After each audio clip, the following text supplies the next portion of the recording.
नमस्कार, आप देख रहे हैं जनभावना टाइम्स। आपके साथ मैं हूं अंकिता। हर साल मार्गशीर्ष माह के शुक्ल पक्ष की पंचमी तिथि को विवाह पंचमी का पर्व मनाया जाता है। पौराणिक मान्यता है कि इस दिन अयोध्या नरेश भगवान श्री राम और माता सीता का विवाह हुआ था। इस वजह से इस तिथि को विवाह पंचमी या राम सीता के विवाह वर्षगांठ के रूप में मनाया जाता है। इस साल विवाह पंचमी पर सर्वार्थ सिद्धि योग के साथ ही 4 शुभ योग भी बन रहे हैं।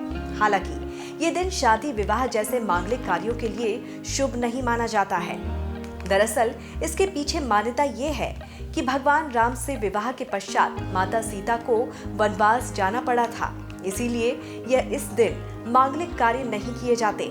लेकिन विवाह पंचमी पर कुछ खास उपाय करके आप अपने वैवाहिक जीवन में खुशियां ला सकते हैं। इसके अलावा मनचाहा जीवन साथी भी प्राप्त कर सकते हैं। साथ ही जिनके विवाह में अड़चनें आ रही हैं और किसी कारणवश देरी हो रही है, उनके लिए भी ये बेहद खास मौका साबित हो सकता है। पंचांग के अनुसार इस साल मार्गशीर्ष माह के शुक्ल पक्ष की पंचमी तिथि का प्रारंभ 27 नवंबर के दिन रविवार को शाम 4:25 पर हो रहा है। तिथि का समापन 28 नवंबर दोपहर 1:35 पर हो रहा है। ऐसे में उदया तिथि की माने तो विवाह पंचमी 28 नवंबर को मनाई जाएगी। इस बार विवाह पंचमी पर सर्वार्थ सिद्धि योग सुबह 10:29 से लग रहा है, जो अगले दिन 29 नवंबर को सुबह 6:55 तक है। सर्वार्थ सिद्धि योग कार्यों में सफलता प्रदान करने वाला होता है। ऐसे में रवि योग सुबह 10:29 से अगले दिन सुबह 6:55 तक रहेगा।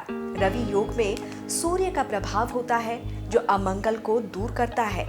इसके साथ ही वृद्धि योग सुबह से लेकर शाम 6:05 तक है। वृद्धि योग में किए गए कार्यों के फल में वृद्धि ही होती है और उसके पश्चात ध्रुव योग प्रारंभ हो जाएगा, जो अगले दिन तक रहेगा।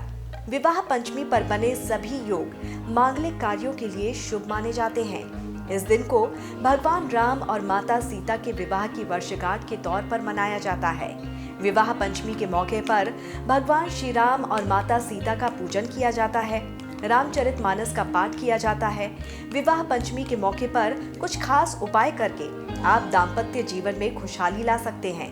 साथ ही मनचाहा जीवन साथी भी प्राप्त कर सकते हैं। तो आइए देखते हैं कौन से हैं वो खास उपाय। यदि पति पत्नी के संबंध में कटुता आ गई है और आए दिन झगड़े हो रहे हैं, तो दोनों को मिलकर रामचरितमानस में वर्णित राम सीता प्रसंग का पाठ सस्वर करना चाहिए। साथ ही राम मंदिर में जाकर भगवान राम और माता सीता की पूजा करनी चाहिए। इससे वैवाहिक जीवन में सुख बढ़ता है। अगर प्रेम विवाह में कोई बाधा आ रही है, तो सुहाग की सामग्री माता सीता के चरणों में अर्पित करें और मां से मनचाहा जीवन साथी पाने की प्रार्थना करें और अगले दिन ये पूरी सामग्री किसी सुहागिन महिला को दान कर दें। ऐसा करने पर जल्द ही प्रेम विवाह के योग बनने लगेंगे।